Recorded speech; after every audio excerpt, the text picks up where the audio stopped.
Mee rabbii si uume sodaadhuuti akkamiin namni jaartii ifiitti sagantaa baafatee akkamiin namni jaartii ifi ajjeesa.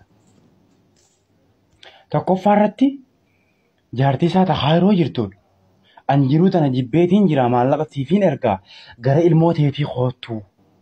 Laa bishaanirraan gara ilmoo teetii hoottuu.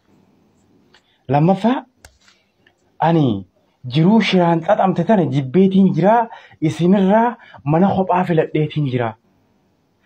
Mixiyyoo tana ajjeesee hidhamuun qabaadha. Lammaffaa irratti sadaffaa irratti namoonni dhiiraa ka jaartii namaa jaartii namni biyya irraatti laffa'ee fidate jala yayaatan. Taajuu shurrubbeerraa gorsa fudhadhaadha. Mixiyyoo tana ajjeeseetiin hawaasaan gorsaa. Akkamiin namni lubbuu namaa ajjeesuudhaan ajjeesee namaan gorsa rabbii isin uume sodaadhaadha.